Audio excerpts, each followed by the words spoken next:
Mijeng tabido ba mayam punna makpu han ba magtada DN Entertainment ki maike digi taramna okseri ngisi su mayam gida magpuduna laksari ba movie asigi mamingna Sonic the Hedgehog 2 film asi 2022 gi 5 April ta release tawkiba action adventure comedy film amakhakni film as nambada $100 million hena sangna nangki aduga film as na tanki was henfamna $400 million hena tanki hairi film asigi maroi ba saktam langliba Music maming kharap panjaravada Sonic ki khonjel da Ben Schwartz Knuckles ki khonjel da Idris Elba amadi Dr. Robotnik hariba main villain asigi saktam da maming leraba comedian actor Jim Carrey Paredudi mayam film asigi wari asili ba hujarak lage wari asili ba matamda soi khilan ki ba yawru su ngakpiu haina mayam gi mafam da nolokna ningsingjari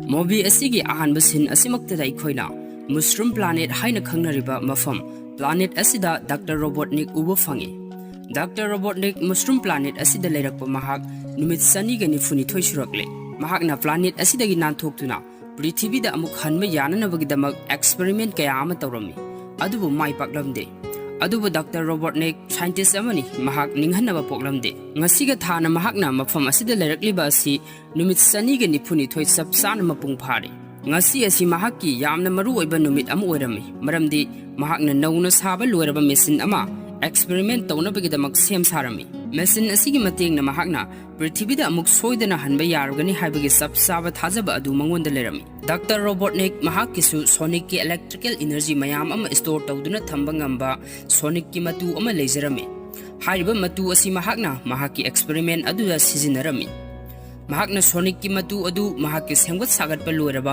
machine adu da samjilami mahakna Sonic ki matu adu machine adu da hack samjinbaga saurba energy explosion ama thoklami energy explosion adu yam pak sauna sandokhirami masina maram oiraga Dr. Robotnik mikup khara mahak wanthaduna tarami masdagi khoina mafam asida space portal ama hangdorakpagi sakta masi uba fangi hariba portal asidagi masak khangdaba alien khara mafam asida sanglaklami Hariba alien sing asi ngasagi Sonic ki energy adu track tawduna lakpa alien sing ngaktani alien sing asina Dr. Robotnik na pairiba Sonic ki matu adu lawba sangsilaklami matam masida Dr. Robotnik wantharambadagi hawgalagi aduga alien sing adubu mahakna hana sinduna thamlaba plan gi matengna alien sing adubu maithiba pirami aduga mahak space portal adu tana sensilagi adubu portal adudagi red hedgehog ama thoklakpa aduda mahak sub leptuna lerami Hariba red hedgehog asina Dr. Robotnik ki manakta sangsilaktuna mahakna Sonic ki maramda hanglami madudagi Dr. Robotnik na red hedgehog aduga dil ama tawnarami haibadi yanaba ama puraklami mahakna haibadi red hedgehog asina Dr. Robotnik ku prithibida thinba tarabadi mahakna Sonic ki leifam takani haina asumna makhoi ani yanarami red hedgehog hariba asikanano aduga mahakna Sonic pu thiriba asina karigino haibadu wari asigi makha tarakpa wari singda khangminarasi mathangi sin asida mukollagliba mafam asina prithibidani mafam asida Bangalore tawduna senkhiba huranba ama pulisna tanarami Sonic su mafam asida laktuna mahakna su huranba adu phabada mateng panglami Sonic mahakki power adu prithibida sizina phang khangde mahak ayamba matamda lonely oiduna talerami Maram asina mahakna asigumba tanja asida miyamgi mateng pangduna lejaba asina mahaki yamna nungaiba haraujaba haibadu oirami masigi matung Sonic mahaki hometown Green Hills amuklaki aduga mahaki ka aduda tuminna sanglaktuna tumthaki Sonic tum amadi mahaki nupi medi ga leminai makhoigi apokpa masa amata lejade maram asina makhoina Sonic pu masagumna luna tawrami medi amadi makhoigi hui aduna Sonic pu ayuk anganba aduda Tom nga phaba sanna nabagida mahawdoklami Tom amadi Sonic nga phaba laklami Sonic numidang supa ama mahak hero saringai tumhawdrabanina hi aduda khoi chumna subna mahak uirami madudagi Sonic hi dagi isingda tasilami madudagi Tom na Sonic ta mahak ngarang numidang Sonic ki kada sanglaklami adubu mahak ti leiramde haina hairaga mahak na ngarang numidang gi thaudok adugi maramda khabarda iriba adu yenghalami aduga mahak asumna tawganu haina hairami matam masida Sonic na Mahakti hero ama oina migi mateng pangbani haina irai laina khumdoragi madudagi Tom na Sonic ta advice khara pirami madudi asumna tawraga nahak hero oigedauba natte nahak hojik yamna pikli angang oiri khara sauraklaba kanda khangani hero haibasi nahakna oiningi haidane hekta oiba yaba natte mafamna matamna nahak pu soidane hero ohelakani haina asumna pauta khara pibirami Sonic tumna hariba singa du mahak mamutana khanglami madudagi makhoi ani mayumda muklaklami tom amadi mahaki nupi medi makhoi ani medi gi masigi luhongba satnanabagi damak loisilami Sonic ne space portal ama hangduna makhoi ani bu Russell gi mayumda salhan kirami Sonic na mahaki space portal hangba yaba magic ring ama makhoi na halakningba yaba matamda yumda halaknabagi damak pibirami tom amadi medi makhoi ani satkibada Sonic mayum aduda hui aduga loinana mahak law khongduna harawna sanaduna leirami Masidagi aikoina space portal ama amuk hangduraktuna lamhui manba mamai ani panba tails haidaba alien asisu prithibi asida sanglakpa asi aikoina uba fangi tails mahaki tracking device adu sizinaduna mahak Sonic na leiriba mafam aduda mahak pu thiraklami somdana Sonic kanasu leitraba yum aduda hui aduga loinana mahak nungaina TV yengthoktuna leirami matam asida ikhang khanghaudana Sonic na leiriba yum adu mai mutkirami madudagi mafam aduda portal ama hangduraktuna Dr. Robotnik mafam aduda sanglaki Dr. Robotnik ubada Sonic pungak ngaklami mahakti Dr. Robotnik asi sikre haina khalami madudagi Dr. Robotnik na red head shock aduga loinana Sonic ta attack tawrami Dr. Robotnik na red head shock adubu Sonic ta masak taklami haidaba red head shock asigi mamingna nakal kawi haina hairami aduga mahak asi mahaki best friend ni haina sumasak taklami madudagi mafam maduda Sonic amadi Knuckles makhogi mapangal adu puthokna duna fight tawna raklami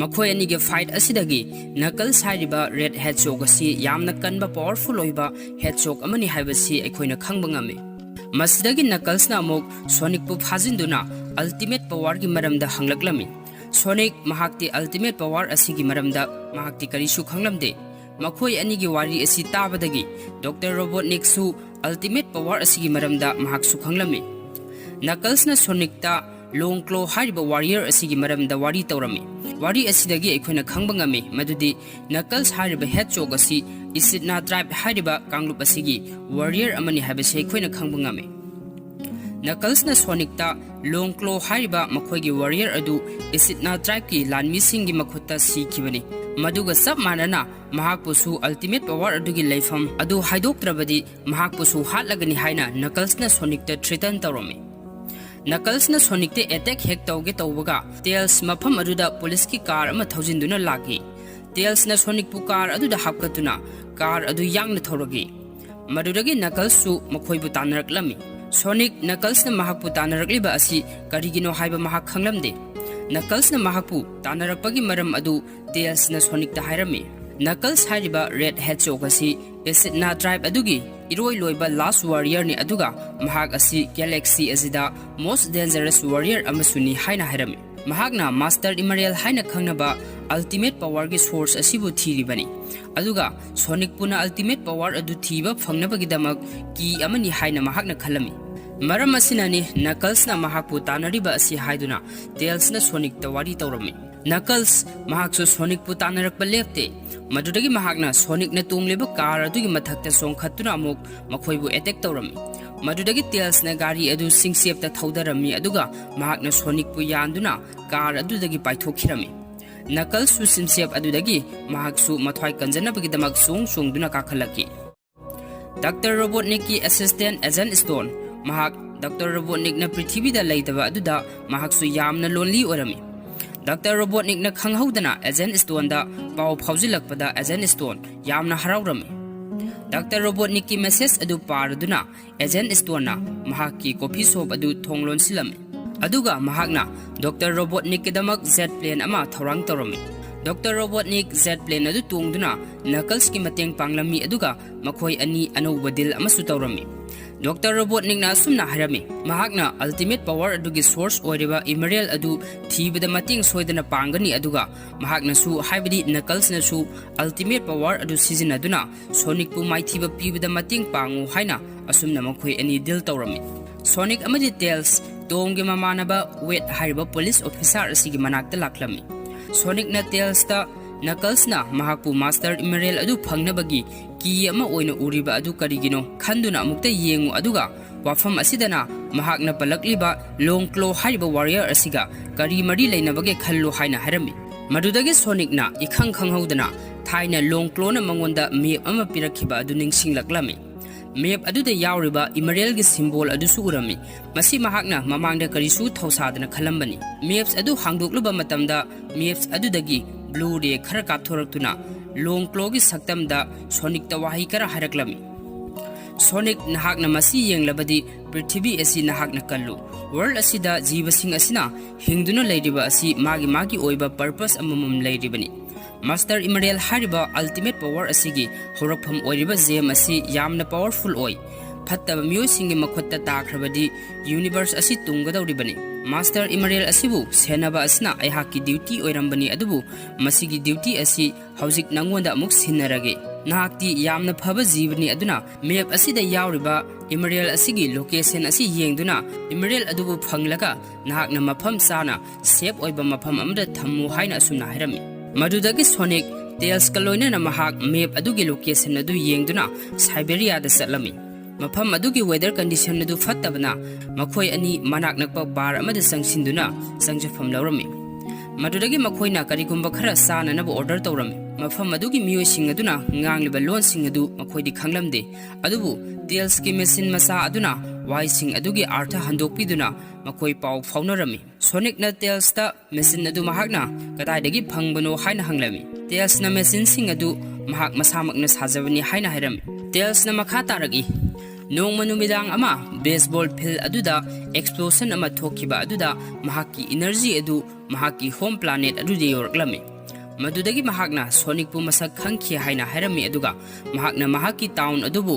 Dr. Robotnik ki makhutagi kankhiba adu su uhowi haina hairami Knuckles na mahak pu koithi thiduna leire haiba paw asi tabadagi mahak mangonda warning pina nabagidamak prithvi asida lakhibani haina swairami mathangi numita makhoi ani mef aduda yengduna makhoi surung amada sanglaklami surung adugi manungda makhoina makugi moongda saba temple ama urami makhoi anina temple adugi manungda sangsilakpada sauraba thong ama leiba adu urami makhoi anina thong adu hangduna sangsilakpada phaklangda Master Emerald gi maramda iribasing adu urami historical script sing adu Tails na translate tawrami matam kuirabagi mamangda isitna haina khangnaba warrior kanglup ama leirami makhoina yamna powerful oiba gem taret punsinduna Master Emerald haina khangnaba yamna shakti leiba khotlai ama semlami hariba khotlai asigi matengna single lanmi ama khaktangna yamlaba lanmi kaya maithiba piba ngamlami maram asina Order of Heroes haina khangnaba all warrior team amana Emerald asibu phattaba kangbu sing asidagi laukhirami aduga masibu protect tawnabgidamakta makhoina wasaknarami wari sing asidagi Isitna tribe amadi all kangbu ani asi amana amagi yeknabani haiba asi Sonic na khanglami temple adugi mayaida sauraba makugi statue ama leiriba adu makhoina urami Sonic na map adu yengduna statue adubu activate tawrami madudagi sauraba maku adugi masasing adu fandoraktuna green ray sing kapthoraktuna Sonic pu scan tawrami madudagi Sonic na statue adudagi Master Emerald gi laifam adu takpa ngamba compass ama mahakna phanglami khudak adumaktada Dr. Robotnik Knuckles ka loinana mafam aduda laki aduga makhoi gi robot sing aduga loinana makhoina Sonic amadi Tails bu round koisinduna thamlami Sonic amadi Tails makhoi ani mafam adudagi nanthok-tuna senba horami Dr. Robotnik su makhoibu tanaraktuna makhoibu attack tawraklami Dr. Robotnik ki robot mayam aduna Sonic pu koisilami adubu Sonic irai laina nantoklami matam asida Knuckles Sonic ki mamangda sangsilaktuna Sonic pu phana bu khonarami Sonic na Knuckles tagi nanthokna bu khonabada mahaki magic regi singatu singmai aduda loina takhirami madudagi Sonic na Knuckles ta mahakna mahaki punsi asibu manghanna bu khonariba si karigino haina hangi matam asida Knuckles na mangonda thokiba thodok amabu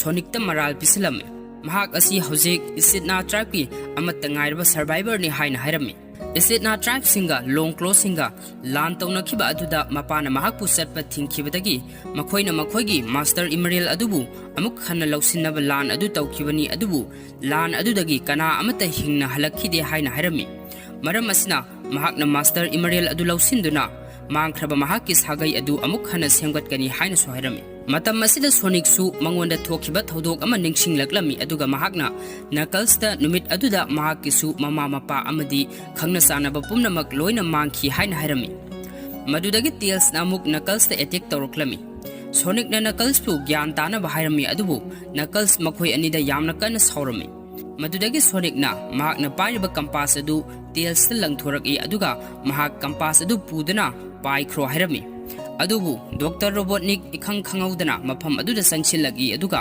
campus ꯑꯗꯨ ꯃꯍꯥꯛꯅ ꯑꯣꯏꯅ ꯑꯣꯛꯈꯤꯔꯝꯃꯤ꯫ ꯃꯗꯨꯗꯒꯤ doctor ꯔꯣꯕꯣꯠꯅꯤꯛꯀꯤ ꯃꯤꯁꯥꯏꯜꯁꯀꯤ ꯑꯦꯇꯦꯛꯇ tales ꯁꯣꯛꯇꯨꯅ ꯋꯥꯟꯊꯗꯨꯅ ꯇꯥꯔꯝꯃꯤ꯫ ꯃꯇꯝ ꯑꯁꯤꯗ ꯃꯤꯁꯥꯏꯜꯁꯤꯡ ꯑꯗꯨ ꯄꯣꯈꯥꯏꯕꯗꯒꯤ ꯎꯟꯒꯤ ꯆꯤꯡꯗꯨꯝ ꯑꯗꯨ ꯅꯤꯡꯈꯥꯏꯔꯛꯂꯝꯃꯤ꯫ Doctor ꯔꯣꯕꯣꯠꯅꯤꯛ ꯑꯃꯗꯤ ꯅꯀꯜꯁ campus ꯑꯗꯨ ꯄꯨꯗꯨꯅ ꯃꯈꯣꯏ ꯃꯥꯁꯇꯔ ꯏꯃꯔꯦꯜ ꯑꯗꯨ ꯊꯤꯕ ꯖꯦꯠ ꯄ꯭ꯂꯦꯟ ꯑꯗꯨ ꯇꯣꯡꯗꯨꯅ ꯆꯠꯈꯤꯔꯝꯃꯤ꯫ ꯁꯣꯅꯤꯛꯅ ꯇꯦꯜꯁꯄꯨ ꯈꯨꯟꯒꯠꯇꯨꯅ ꯃꯍꯥꯛ ꯃꯐꯝ ꯑꯗꯨꯗꯒꯤ ꯆꯦꯟꯊꯣꯔꯛꯂꯝꯃꯤ꯫ ꯁꯣꯅꯤꯛ ꯃꯍꯥꯛꯀꯤ ꯃꯦꯖꯤꯛ ꯔꯤꯡꯁꯤꯡ ꯑꯗꯨ ꯃꯥꯡꯈꯤꯕꯗꯒꯤ ꯃꯍꯥꯛꯅ ꯎꯟ ꯃꯔꯛ ꯑꯗꯨꯗ ꯆꯦꯟꯅ ꯇꯣꯝꯗ ꯀꯣꯜ ꯇꯧꯔꯛꯈꯤ꯫ ꯑꯗꯨꯕꯨ ꯇꯣꯝ ꯁꯣꯝꯗ ꯔꯥꯆꯦꯜꯒꯤ ꯂꯨꯍꯣꯡꯕ ꯑꯗꯨ ꯌꯥꯎꯔꯤꯉꯩ ꯃꯍꯥꯛ ꯁꯣꯅꯤꯛꯀꯤ ꯀꯣꯜ ꯑꯗꯨ ꯄꯥꯏꯔꯝꯗꯦ꯫ ꯁꯣꯅꯤꯛꯀꯤ ꯏꯃꯔꯖꯦꯟꯁꯤ ꯃꯦꯁꯦꯖ ꯑꯗꯨ ꯎꯕꯗꯒꯤ ꯇꯣꯝ ꯁꯣꯅꯤꯛꯇ ꯀꯣꯜ ꯕꯦꯛ ꯇꯧꯔꯛꯏ꯫ ꯃꯗꯨꯗꯒꯤ ꯇꯣꯝꯗ ꯁꯣꯅꯤꯛꯅ ꯃꯍꯥꯛꯅ ꯍꯧꯖꯤꯛ ꯂꯩꯔꯤꯕ ꯃꯐꯝ ꯑꯗꯨ ꯚꯤꯗꯤꯑꯣ ꯀꯣꯜ ꯑꯗꯨꯗ ꯎꯠꯂꯝꯃꯤ ꯑꯗꯨꯒ ꯃꯐꯝ ꯑꯗꯨꯃꯛꯇꯗ ꯍꯧꯖꯤꯛ ꯃꯍꯥꯛꯅ ꯄꯤꯔꯝꯕ ꯃꯦꯖꯤꯛ ꯔꯤꯡ ꯑꯗꯨꯅ ꯄꯣꯔꯇꯦꯜ ꯑꯃ ꯁꯦꯝꯃꯛꯑꯣ ꯍꯥꯏꯅ ꯍꯥꯏꯔꯛꯂꯝꯃꯤ꯫ ꯇꯣꯝ ꯃꯍꯥꯛꯅ ꯄꯥꯏꯔꯤꯕ ꯈꯨꯗꯣꯞ ꯑꯗꯨ ꯂꯪꯗꯨꯅ ꯄꯣꯔꯇꯦꯜ ꯑꯗꯨ ꯁꯦꯝꯅꯕ ꯍꯣꯠꯅꯔꯝꯃꯤ ꯑꯗꯨꯕꯨ ꯃꯍꯥꯛꯅ ꯂꯪꯂꯤꯕ ꯈꯨꯗꯣꯞ ꯑꯗꯨ ꯑꯣꯟꯅ ꯇꯩꯅꯗꯨꯅ ꯂꯩꯔꯝꯂꯦ꯫ ꯃꯍꯥꯛꯅ ꯂꯪꯂꯤꯕ ꯈꯨꯗꯣꯞ ꯑꯗꯨꯗꯤ ꯔꯥꯆꯦꯜꯒꯤ ꯋꯦꯗꯤꯡ ꯔꯤꯡ ꯑꯗꯨ ꯑꯣꯏꯔꯝꯂꯦ꯫ ꯃꯁꯤꯗꯒꯤ ꯇꯣꯝ ꯔꯥꯆꯦꯜ ꯑꯃꯗꯤ ꯔꯦꯟꯗꯦꯜꯒꯤ ꯂꯨꯍꯣꯡꯐꯝ ꯑꯗꯨꯗ ꯆꯪꯁꯤꯜꯂꯛꯏ ꯑꯗꯨꯒ ꯃꯍꯥꯛꯅ ꯔꯥꯆꯦꯜꯒꯤ ꯈꯨꯗꯣꯞ ꯑꯗꯨ ꯅꯝꯗꯨꯅ ꯃꯨꯜꯂꯝꯃꯤ ꯑꯗꯨꯒ ꯈꯨꯗꯣꯞ ꯑꯗꯨ ꯂꯪꯗꯨꯅ ꯃꯐꯝ ꯑꯗꯨꯗ ꯄꯣꯔꯇꯦꯜ ꯑꯃ ꯁꯦꯝꯂꯝꯃꯤ꯫ ꯃꯗꯨꯗꯒꯤ ꯁꯣꯅꯤꯛ ꯑꯃꯗꯤ ꯇꯦꯜꯁ ꯃꯐꯝ ꯑꯗꯨꯗ ꯌꯧꯁꯤꯜꯂꯛꯈꯤ꯫ ꯃꯈꯣꯏ ꯑꯅꯤ ꯎꯟ ꯅꯤꯡꯈꯥꯏꯕ ꯑꯗꯨꯗꯒꯤ ꯀꯟꯖꯔꯝꯃꯤ꯫ ꯃꯐꯝ ꯑꯗꯨꯗ ꯃꯈꯣꯏꯅ ꯍꯦꯛ ꯌꯧꯔꯛꯄꯒ ꯐꯦꯗꯔꯦꯜ ꯄꯨꯂꯤꯁ ꯑꯦꯖꯦꯟꯠ ꯃꯌꯥꯝ ꯑꯃꯅ ꯁꯣꯅꯤꯛ ꯑꯃꯗꯤ ꯇꯦꯜꯁꯄꯨ ꯀꯣꯏꯁꯤꯜꯂꯝꯃꯤ꯫ ꯄꯨꯂꯤꯁꯁꯤꯡ ꯑꯗꯨꯅ ꯁꯣꯅꯤꯛꯄꯨ ꯐꯥꯅꯕ ꯃꯇꯝ ꯀꯨꯏꯅꯒꯤ ꯃꯃꯥꯡꯗꯒꯤ ꯍꯣꯠꯅꯔꯛꯂꯤꯕꯅꯤ ꯍꯥꯏꯅ ꯍꯥꯏꯔꯝꯃꯤ꯫ ꯃꯗꯨꯗꯒꯤ ꯔꯥꯆꯦꯜ ꯑꯃꯗꯤ ꯃꯌꯥꯝ ꯑꯗꯨꯅ ꯔꯦꯟꯗꯦꯜꯁꯨ ꯃꯈꯣꯏꯒꯤ ꯃꯔꯛꯇ ꯌꯥꯎꯕ ꯄꯨꯂꯤꯁ ꯑꯣꯐꯤꯁꯥꯔ ꯑꯃꯅꯤ ꯍꯥꯏꯕꯁꯤ ꯈꯪꯂꯝꯃꯤ ꯑꯗꯨꯒ ꯄꯥꯡꯊꯣꯛꯂꯤꯕ ꯂꯨꯍꯣꯡꯕ ꯑꯗꯨꯁꯨ ꯁꯣꯅꯤꯛ ꯐꯥꯅꯕ ꯍꯣꯠꯅꯕꯒꯤ ꯄ꯭ꯂꯥꯟꯒꯤ ꯄꯥꯔꯠ ꯑꯃ ꯑꯣꯏꯔꯦ ꯍꯥꯏꯕ ꯑꯁꯤ ꯔꯥꯆꯦꯜꯅ ꯈꯪꯂꯝꯃꯤ꯫ ꯔꯥꯆꯦꯜꯅ ꯔꯦꯟꯗꯦꯜꯕꯨ ꯃꯍꯥꯛꯄꯨ ꯅꯝꯊꯥꯛ ꯇꯧꯕꯤꯔꯦ ꯍꯥꯏꯗꯨꯅ ꯃꯍꯥꯛꯄꯨ ꯌꯥꯝꯅ ꯁꯥꯎꯔꯝꯃꯤ꯫ ꯃꯇꯝ ꯑꯁꯤꯗ ꯃꯦꯗꯤꯅ ꯐꯦꯗꯔꯦꯜ ꯑꯦꯖꯦꯟꯠꯁꯤꯡ ꯑꯗꯨꯗ ꯍꯧꯖꯤꯛ ꯗꯥꯛꯇꯔ ꯔꯣꯕꯣꯠꯅꯤꯛ ꯄ꯭ꯔꯤꯊꯤꯕꯤꯗ ꯍꯜꯂꯛꯈ꯭ꯔꯦ ꯍꯥꯏꯅ ꯍꯥꯏꯔꯝꯃꯤ꯫ ꯐꯦꯗꯔꯦꯜ ꯑꯦꯖꯦꯟꯠꯁꯤꯡ ꯑꯗꯨꯅ ꯗꯣꯛꯇꯔ ꯔꯣꯕꯣꯠꯅꯤꯛꯄꯨ ꯊꯤꯅꯕ ꯑꯣꯔꯗꯔ ꯇꯧꯔꯝꯃꯤ ꯑꯗꯨꯒ ꯃꯈꯣꯏꯅ ꯁꯣꯅꯤꯛ ꯑꯃꯗꯤ ꯇꯦꯜꯁ ꯐꯥꯗꯨꯅ ꯄꯨꯈꯤꯔꯝꯃꯤ꯫ ꯃꯦꯗꯤ ꯑꯃꯗꯤ ꯔꯥꯆꯦꯜꯅ ꯇꯦꯜꯁꯀꯤ ꯕꯦꯛꯄꯦꯛ ꯑꯗꯨꯗꯒꯤ ꯌꯥꯝꯅ ꯑꯦꯗꯚꯥꯟꯁ ꯑꯣꯏꯕ ꯈꯨꯠꯁꯨ ꯈꯨꯠꯂꯥꯏ ꯈꯔ ꯐꯪꯂꯝꯃꯤ꯫ ꯈꯨꯠꯁꯨ ꯈꯨꯠꯂꯥꯏꯁꯤꯡ ꯑꯗꯨ ꯄꯨꯗꯨꯅ ꯃꯦꯗꯤ ꯑꯃꯗꯤ ꯔꯥꯆꯦꯜ ꯇꯣꯝ ꯁꯣꯅꯤꯛ ꯇꯦꯜꯁꯄꯨ ꯀꯟꯕ ꯂꯥꯛꯂꯝꯃꯤ꯫ ꯃꯈꯣꯏ ꯑꯅꯤꯅ ꯐꯦꯗꯔꯦꯜ ꯑꯦꯖꯦꯟꯠꯁꯤꯡ ꯑꯗꯨꯕꯨ ꯇꯦꯜꯁꯀꯤ ꯈꯨꯠꯂꯥꯏ ꯑꯗꯨꯅ ꯑꯦꯇꯦꯛ ꯇꯧꯔꯝꯃꯤ ꯑꯗꯨꯒ ꯃꯦꯗꯤꯅ ꯁꯣꯅꯤꯛ ꯈꯣꯏꯅ ꯂꯩꯔꯤꯕ ꯃꯐꯝ ꯑꯗꯨꯗ ꯃꯈꯣꯏꯕꯨ ꯊꯥꯗꯣꯛꯄ ꯆꯪꯈꯤꯔꯝꯃꯤ꯫ ꯁꯣꯝꯗꯅ ꯔꯥꯆꯦꯜ ꯔꯦꯟꯗꯦꯜ ꯈꯣꯏꯅ ꯂꯩꯔꯤꯕ ꯃꯐꯝ ꯑꯗꯨꯗ ꯌꯥꯝꯅ ꯁꯥꯎꯅ ꯆꯪꯁꯤꯜꯂꯛꯏ꯫ ꯔꯥꯆꯦꯜ ꯎꯕꯗ ꯔꯦꯟꯗꯦꯜ ꯉꯛꯂꯝꯃꯤ꯫ ꯃꯗꯨꯗꯒꯤ ꯍꯦꯗ ꯐꯦꯗꯔꯦꯜ ꯑꯦꯖꯦꯟꯠ ꯑꯗꯨꯅ ꯔꯥꯆꯦꯜꯗ ꯏꯂꯦꯛꯇ꯭ꯔꯤꯛ ꯒꯟ ꯑꯗꯨ ꯀꯥꯞꯁꯤꯜꯂꯝꯃꯤ ꯑꯗꯨꯕꯨ ꯇꯥꯟꯖꯥ ꯑꯗꯨꯗ ꯔꯦꯟꯗꯦꯜ ꯆꯪꯁꯤꯜꯂꯛꯇꯨꯅ ꯃꯍꯥꯛꯄꯨ ꯀꯟꯕꯤꯔꯝꯃꯤ꯫ ꯔꯥꯆꯦꯜꯅ ꯇꯦꯜꯁꯀꯤ ꯅꯣꯡꯃꯩ ꯑꯗꯨ ꯀꯥꯞꯊꯣꯛꯇꯨꯅ ꯗꯦꯃꯣ ꯇꯧꯕ ꯑꯗꯨꯗ ꯍꯦꯗ ꯑꯦꯖꯦꯟꯠ ꯑꯗꯨ ꯀꯤꯔꯝꯃꯤ ꯑꯗꯨꯒ ꯄꯥꯏꯔꯝꯕ ꯈꯨꯠꯁꯨ ꯈꯨꯠꯂꯥꯏꯁꯤꯡ ꯑꯗꯨ ꯊꯥꯗꯈꯤꯔꯝꯃꯤ꯫ ꯃꯗꯨꯗꯒꯤ ꯔꯦꯟꯗꯦꯜꯅ ꯔꯥꯆꯦꯜꯗ ꯃꯈꯣꯏ ꯑꯅꯤꯒꯤ ꯂꯨꯍꯣꯡꯕ ꯑꯗꯨ ꯁꯣꯅꯤꯛ ꯐꯥꯕꯒꯤ ꯄ꯭ꯂꯥꯟꯒꯤ ꯄꯥꯔꯠ ꯑꯃ ꯑꯣꯏꯖꯔꯕꯁꯨ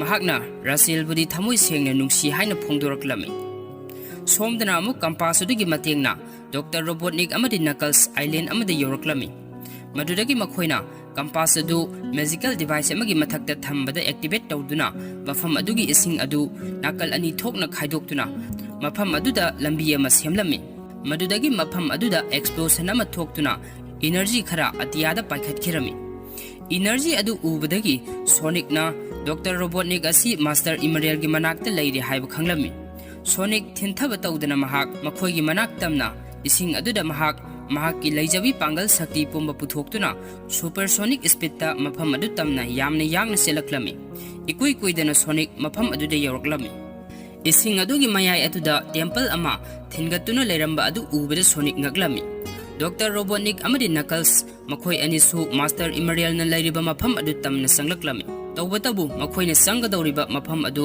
ꯈꯨꯗꯣꯡꯊꯤꯅꯤꯡꯉꯥꯏ ꯑꯣꯏꯕ ꯇ꯭ꯔꯦꯞꯁ ꯀꯌꯥ ꯑꯃ ꯂꯩꯔꯝꯃꯤ ꯑꯗꯨꯕꯨ ꯗꯣꯛꯇꯔ ꯔꯣꯕꯣꯠꯅꯤꯛꯀꯤ ꯃꯍꯥꯛꯀꯤ ꯔꯣꯕꯣꯠ ꯑꯗꯨ ꯁꯤꯖꯤꯟꯅꯗꯨꯅ ꯃꯐꯝ ꯑꯗꯨ ꯁ꯭ꯀꯦꯟ ꯇꯧꯊꯣꯛꯇꯨꯅ ꯃꯈꯣꯏ ꯇꯦꯝꯄꯜ ꯃꯅꯨꯡ ꯑꯗꯨꯗ ꯆꯪꯂꯝꯃꯤ꯫ ꯁꯣꯅꯤꯛꯁꯨ ꯃꯐꯝ ꯑꯗꯨꯗ ꯌꯥꯝꯅ ꯌꯥꯡꯅ ꯆꯦꯜꯂꯛꯇꯨꯅ ꯇ꯭ꯔꯦꯞꯁꯤꯡ ꯑꯗꯨꯗꯒꯤ ꯅꯥꯟꯊꯣꯛꯇꯨꯅ ꯃꯍꯥꯛꯁꯨ ꯃꯥꯁꯇꯔ ꯏꯃꯔꯦꯜꯅ ꯂꯩꯔꯤꯕ ꯃꯐꯝ ꯑꯗꯨ ꯌꯧꯁꯤꯜꯂꯛꯂꯝꯃꯤ꯫ Sonic mafam aduda lakpa ubada Knuckles yamna saurami.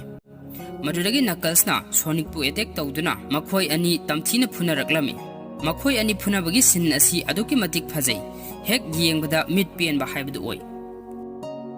Makhoi ani gi fight asi yengbada kanana ngamgadagi haiba adu hek haiba ngamde. Makhoi ani phunaringai tanja asida Dr. Robotnik na chance lautuna Master Imariel adugi manakta sangkhirami. Knuckles na Sonic pu maithiba piduna nung ama khungatuna Sonic ta thomlagi haina tawrami. Tanja asida Sonic na Dr. Robotnik na Master Imariel adu lawkhidawre haina Knuckles ta hairami. Knuckles na onthorakpada Dr. Robotnik na Master Imariel adu lawge tawriba adu urami. Madudagi Knuckles gyan taraklami madudi Dr. Robotnik na mahaka marup oiba sajinaraga mahakna khudong chaba asi lawnabu hotnabani haiba asi Knuckles na khanglami. Adubu haujikti Dr. Robotnik pu thingbagi matam adu thengmankhre. Dr. Robotnik na Imariel adubu lawsilami. Madudagi mahak yamna powerful oraklami amadi mahak mafam adudagi mangkhirami.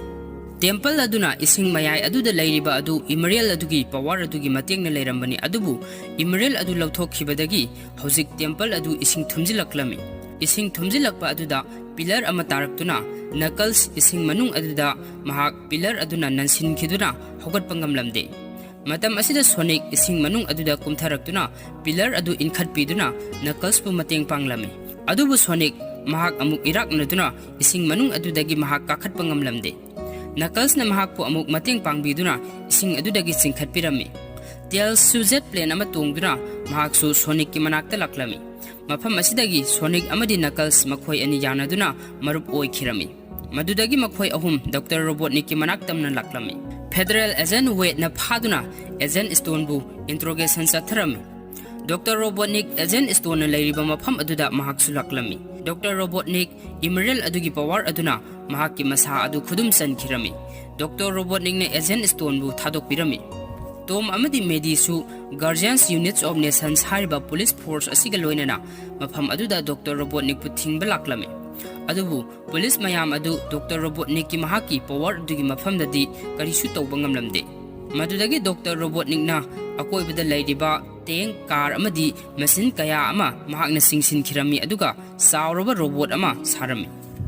Sonic Knuckles amadi Tails su mafam aduda yausilaktuna makoina robot aduda attack tawrami. Adubu robot adugi mamangdadi makoigi attack adu karisu kanaba phanglamde. Madudagi makoina tawriba attack adu karisu kanararoi khangbadagi makoi ahum punsinduna watanarami aduga anuba plan ama amuk sila. Sonic na Dr. Robotnik bu distract tawduna mahak putana halami aduga Knuckles amadi Tails makoi anina robot adugi manungda sangnabu hotnarami. Dr. Robotnik ki robot adudagi re kapthoktuna Sonic pu attack tawrami. Sonic thong adudagi mahak onthaduna tabadagi mahak soklami amadi mahak masa adu yamna sonthakirami. Robot ki manung aduda sangsilaktuna Tails na Dr. Robotnik pu distract tawrami aduga tanja aduda Knuckles na mahak ki mapangal pumba puthoktuna Dr. Robotnik ta attack tawrami. Attack aduda Dr. Robotnik ki masadagi Master Imariel adu paithokhirami. Madudagi mahak power amata yaurumkhide habidi powerless oirami. Master Imariel adu Sonic ki mamangda taraklami. Adubu Sonic masa adu sonmanbadagi mahak yamna kanna setpa ngamlamde. Mahak tapna Imariel adugi manakta sangsilaki. Madudagi Dr. Robotnik ki sauraba robot adugi makhong aduna Sonic pu net khairage haina thangalagi. Adubu matam asimaktada Tom amadi Medi gari ama thaujilaktuna mahak pu kanbirami. Sonic na Master Imariel adubu khungat khirami. Madudagi robot adugi makhut aduna hairakpada makhoigi gari aduda panduna makhoi accident thoklami adubu asok apandi yauramde makhoi loina makar adugi mapan thoklaki. Sonic Master Imariel adu mahak karamna sizinagani haiba khanglamde. Master Imariel adu zem tare thokna kaitharaklami. Madu ubada Sonic mathamoi kairami. Tom amadi Medi da makhoi mafam adu thadoktuna thawai hingnabagidamak sen khro haina hairami. Tom amadi Medina makoi mahapu kaidaunungda thadoktuna satloi makoi mahaki family ni sirabasu punna siminagani haina hairami. Asigumba makoigi imung manung oibagi wakhalon amadi minungsi asina maram oduna James sing adu activate tawraki aduga Sonic ki masa manung de sangkhirami. Matam asimaktada Dr. Robotnik ki saurba robot aduna makoibu khongpak na net khairami. Makoi mayam adu sikhre khanduna Dr. Robotnik yamna haraurami. Mastagi aikoina uba fangi madudi Sonic Master Emerald adu mahaki masada sangkhibadagi mahak yamna kankhalakhlami hana supersonic oiramba adu mahak hojikti hypersonic oiraklami mahaki color su blue masu adudagi golden color onkhirami Dr. Robotnik ke Zain robot adugi saurba makhong adu Sonic na thangalak eduga robot adugi mangak samadu kakthalami Dr. Robotnik na Sonic ta amukka hana attack tawrumi adubu Sonic ke power aduda kari susanglamde madudagi Sonic na saurba robot adu inthurami robot aduga loinana Dr. Robotnik su yawkhirami masigi matung zem taret adu Sonic na masadagi lauthok-lami aduga Knuckles ta sinarami Sonic masa adu hanagi blue masu adu amuk olaklami Knuckles na zem taret adubu Master Emerald amuk ohelami Mamang-mamangi hawkiba matamdadi Master Emerald asi warrior group anina protect tawduna thamlambani adubu hawjikti Emerald asi makhoi ahumna haibadi Sonic Knuckles amadi Tails makhoi ahumna protect tawduna thamsi haiduna makhoi ahum wasak minarami Police ki team kangbu amana atik akai marak aduda Dr. Robotnik puthirami adubu makhoina Dr. adu thiba phanglamde madudagi makhoina Dr. Robotnik asi sikhre haina khalami adubu Dr. Robotnik siramda psu yai mahak puthiriba mayam adugi marakta masak lotuna agent stone su yawrami agent nupi amana sahi yankai hena secret oina thamlamba file amagi coordinate sing phangle haiduna nupi aduna colonel aduda hairami Haribar research ki project asibu mahakna project Shadow haina maming tholami asumna film asi matang aswaida loisili mayam video asibu yengbibagida thagatsari makhataba video singdamak like share amadi subscribe tawba kaubigeno haina mayamgi mafamda amukka hana ningsingjari